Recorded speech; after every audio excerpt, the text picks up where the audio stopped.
Hey everybody, day 3 at NRF, and really excited here this morning.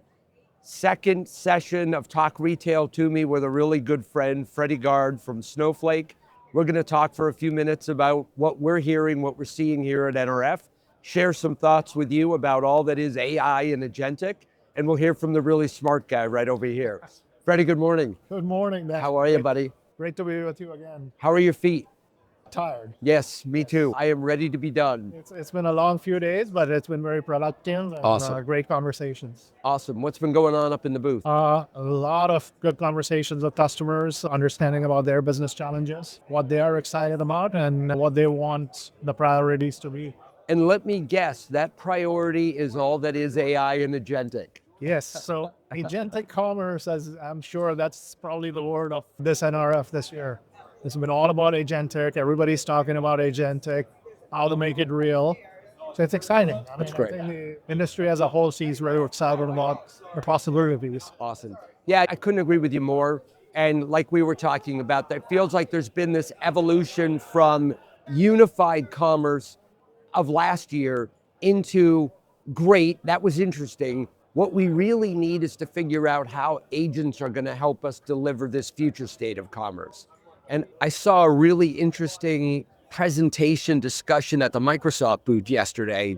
A professor from the Harvard Business School was talking about something I'd heard about, but it kind of was in the periphery of my thinking, and that's knowledge graphs, meaning how the retail leadership teams today are thinking and constructing the connections, the links between fragmented data sets.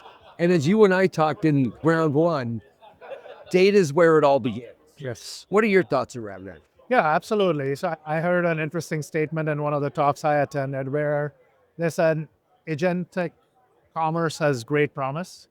It can transform the industry, but it cannot work its magic if your data is not right. So obviously it starts with the data, getting the data right, data consolidated, harmonized, clean.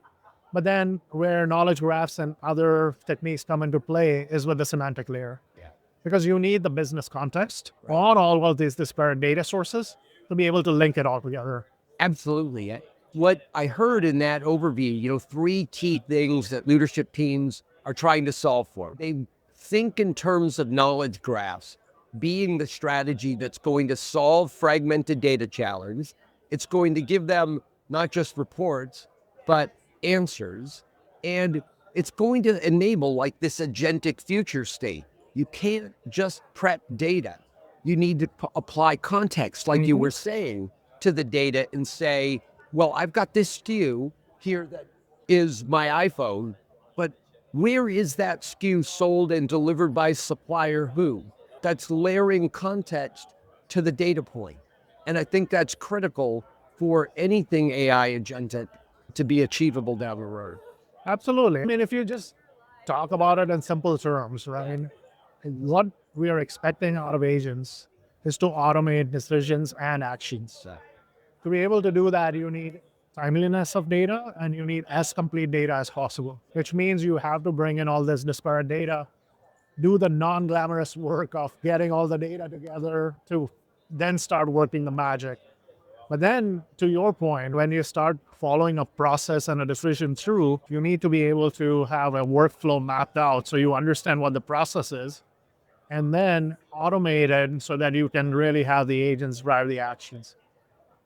I think in our industry, it's all over the board in terms of some folks are ahead than others. It starts potentially with a few steps of unifying things together, workflow, mapping, and then the automation that. That's great. Any insights out of the show you want to share? We can talk about anything you've heard from your customers or you've seen out there on the floor, whether it's agentic or not. Anything of interest going on this year for you? I think the big one that I've seen, which is a really positive development this year, is everybody's trying to make AI more real. Okay. So all examples are around driving scalable AI to drive tangible ROI. So not just talk. Not just talk. How do we actually turn it into something that delivers value, something that's driving that future state being attainable? Exactly. And then if you think about it, a lot of the starting points are internal. Okay. with HR agents, for example, because that data is relatively easy to work with. But then you hear talks from Salesforce and Microsoft and all the leading technology companies, and it's about how do you really drive commercial decisions in an agentic manner. The Google announcement on a industry protocol, a great development as well for everybody to collaborate on. Hey, thank you. Thank you so much, Dan. I know you and I both have customers to go say hello to. Absolutely. It's a pleasure being with you again. Thank you, man. Thank you. That's a wrap for this episode of Talk Retail to Me. If you have questions related to today's topic, please visit our website at parkeravery.com to learn more and to contact us. Also, we'd love it if you shared Talk Retail to Me with any of your colleagues. It's streaming on all the major podcast platforms, and the videos are available on our YouTube channel. For more Parker Avery industry expertise and advice, be sure to follow us on LinkedIn and Twitter.